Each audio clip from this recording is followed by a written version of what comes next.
I studied political science. But that doesn't mean that I can be a politician. You can study politics and go and be in the administration or do something else. I happened to marry someone who happened to be a politician as well.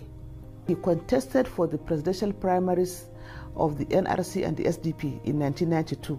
And the responsibility became mine now to help him campaign. And that really launched me into politics, because I now discovered, moving from one hamlet to the other, you will now go there and see the real Nigerians in their homes, and you will feel very sorry for everybody, not only for them but for us as leaders.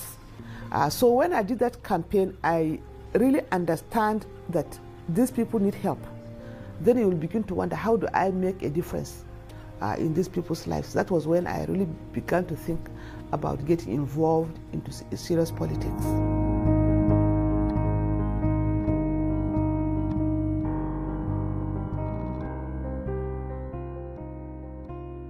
We realized that we have the national policy on women. It was not good enough. All the issues that need to be taken into account were not there.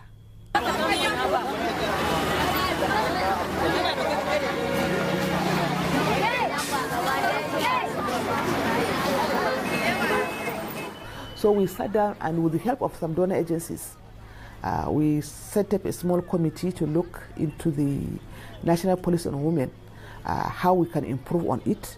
So we assembled some experts, some NGOs, and were able to package the national gender policy. We in fact insisted on getting focal point officers in the ministries to ensure that budgets in the ministries are gender sensitive.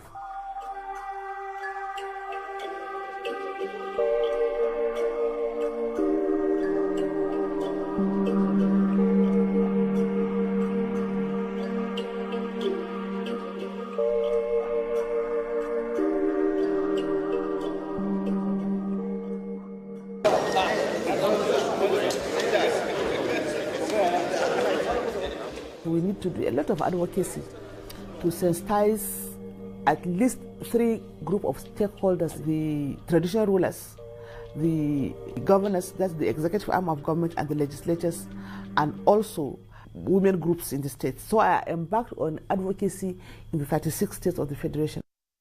Each state I go to, my first port of call will be the emir, the chief, or the chairman of the council of chiefs in the state, to sit there and tell them the importance of supporting women in politics, the need for us to support women, why we must do it.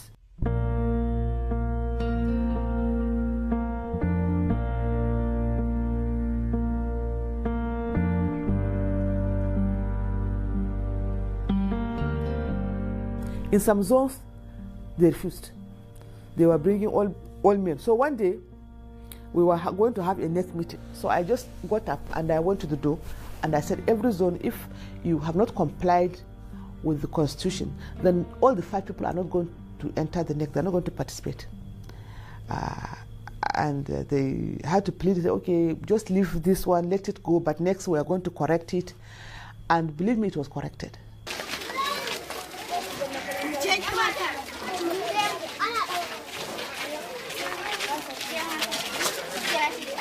You find girls coming out with the first-class honors, and you have equal opportunity to employment and so many other things. But when it comes to politics, that's when the problem starts.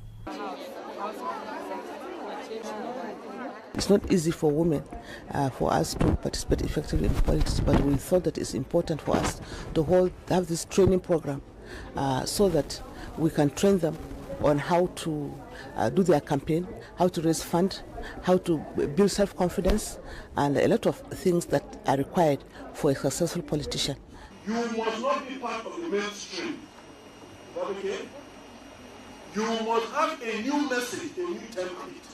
My achievement, if there is any, is educating people about the need to allow young girls or women to go into politics.